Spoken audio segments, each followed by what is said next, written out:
What's the perfect way to start an album? With this question, I'm assuming that everybody's on the same page as me with this. Listening to an album from front to back is pretty different than listening to it on shuffle. This is certainly not the case every time, but I think most musicians have a method to their madness. Even if their album isn't conceptual, even if the songs aren't telling a specific linear story, they put the tracklist together in a specific way for a reason. On Watch the Throne, for example, song number 4 and song number 5 flow into each other very well. It's a beautiful transition.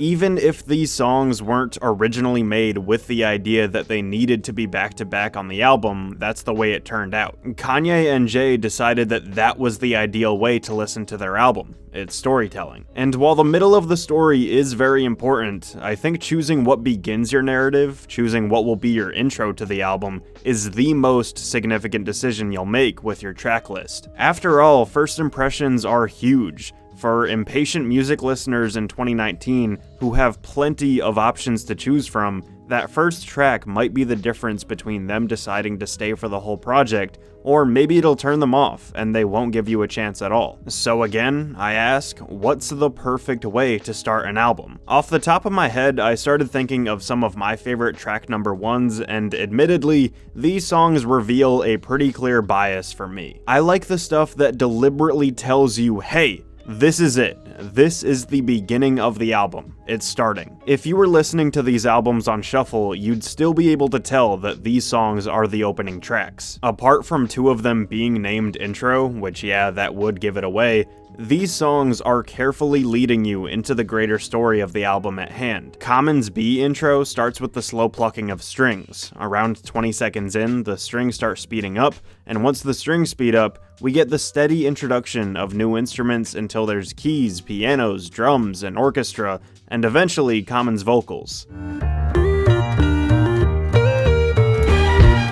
Nothing says slowly leading you into an album like one instrument after another being carefully introduced until they've created a whole song. Intro by the XX does a similar thing, but this time the instruments keep being added and subtracted, then added back in again, and so on, all throughout the track.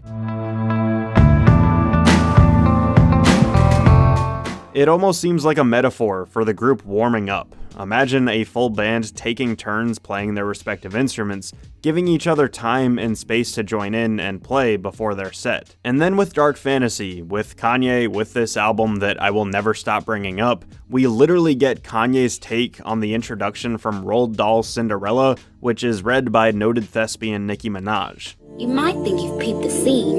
You haven't. The real one's far too mean.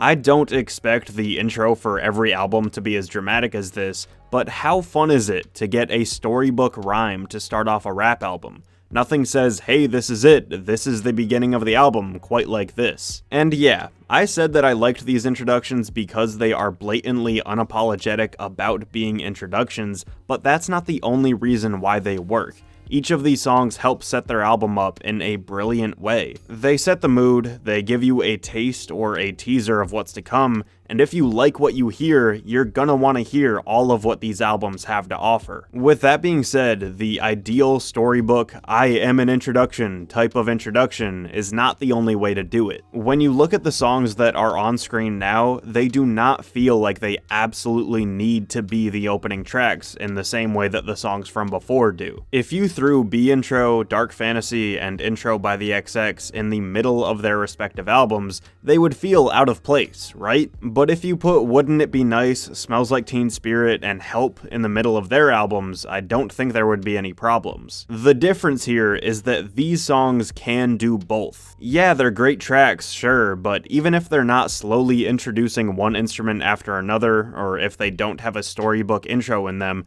they still do their jobs as introductory tracks very well. For these albums, let's expand on Dark Fantasy and the storybook concept, and we'll compare them to a lot of Disney movies. It's that classic old school way of storytelling where there's either a very distinct introduction or perhaps even a prologue, and then very slowly, the rest of the story starts unraveling as time goes on. And then for our other grouping of albums, I think we can compare them to something like the Mission Impossible series. It's all about getting right into the action as soon as we're starting. In the same way that Nirvana's Nevermind goes right into Smells Like Teen Spirit, Mission Impossible says, hey, we're already on a mission, we're already doing spy stuff, Tom Cruise is taking his face off, there is no time for cute introductions. And I think this is where we start to find the answer to our question from before. The perfect way to start an album obviously depends on what kind of album you're making, but now I've at least given us a fork in the road. If your album plays out more like a Disney movie, and you want to follow the specific rules of storytelling,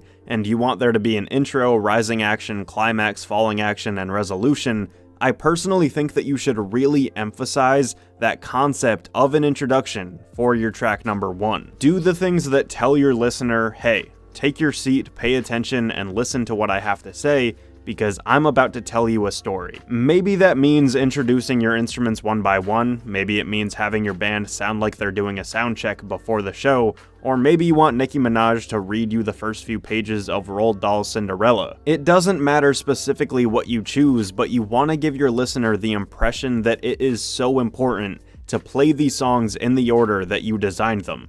The success of the entire album depends on the story being told properly. But if your album plays out more like a Mission Impossible movie, if you want to jump right into the action and you want to emphasize the quality of the songs individually instead of as one collective unit, in the same way that Mission Impossible might value cool individual scenes as opposed to creating one cohesive movie, that's cool too. But I think the intro loses its significance just a little bit. At that point, just pick one of the best songs on the album.